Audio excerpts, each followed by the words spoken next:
Intro, कहानी की शुरुआत। भारत के दिल में लाखों लोगों की धड़कनें एक ही जगह जुड़ती है। भारतीय रेलवे एक ऐसा तंत्र जिसके बिना न शहरों की रफ्तार चलती न गांवों की उम्मीदें।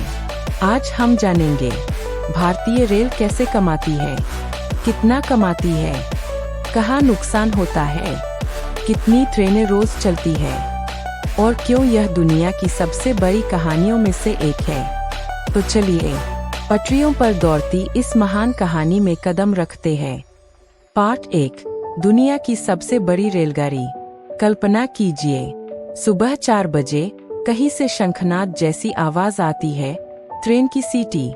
देश के किसी कोने में कोई मजदूर अपने गांव से शहर जा रहा है, कहीं एक छात्र अपना कॉलेज शुरू करने जा रहा है, कहीं एक माँ अपने बेटे से मिलने निकल चुकी है। और ये सब संभव बनाता है भारतीय रेलवे।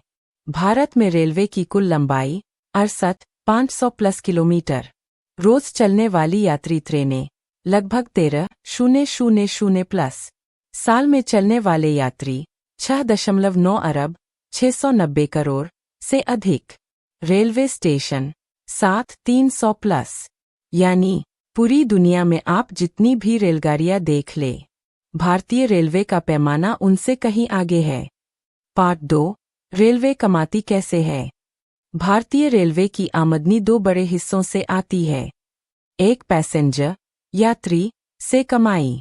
लोग यात्रा करते हैं, टिकट खरीदते हैं, रेलवे कमाती है। 2023 से 24 में रेलवे ने यात्रियों से कमाए 70,693 रुपये करोड़। पर इसमें एक ट्विस्ट है। आपके लिए टिकट कीमतें कम रखने के लिए यात्रियों से उतनी कमाई नहीं हो पाती जितना खर्च होता है।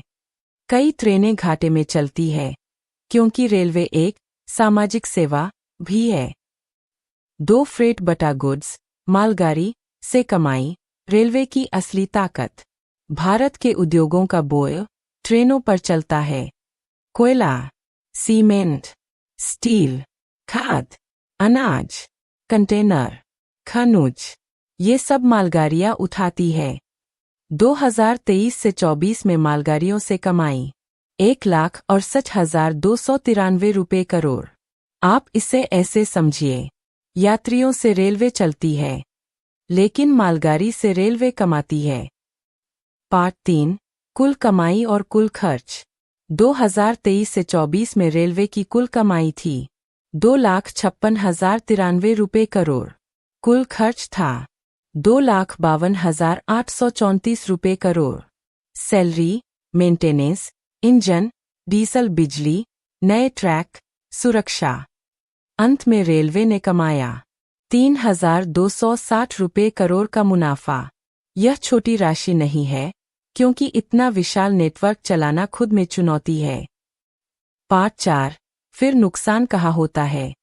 बहुत सरल, यात्री किराया कम रखा जाता है, इसलिए ज्यादातर पैसेंजर ट्रेन्स घाटे में चलती है और मालगाड़ियां उस घाटे को पूरा करती है। मेंटेनेंस बहुत महंगा है, लाखों स्टाफ, ऊर्जा खर्च, स्टेशन संचालन सब भारी लागत में जाते हैं। यानी रेलवे सिर्फ बिजनेस नहीं है, यह भारत की जनसेवा है। पार्ट 5, क्यों है रेलवे भारत की धड़कन। क्योंकि यह गांव से शहर, शहर से गांव जोड़ती है। यह त्योहारों में परिवारों को मिलाती है। यह छात्रों को सपनों की मंजिल तक पहुंचाती है। यह उद्योगों को ऊर्जा और संसाधन देती है। यह रोज करोड़ों कहानियां चलाती है। हर कोच, हर स्टेशन, हर पटरियों में भारत की आत्मा बसती है। आउट्रो, भावनात्मक क्लोजिंग।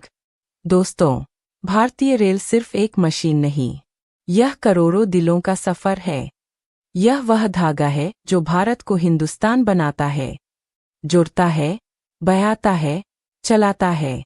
अगली बार जब आप ट्रेन में बैठें तो याद रखिए, आप सिर्फ यात्रा नहीं कर रहे, आप भारत की कहानी का हिस्सा बन रहे हैं।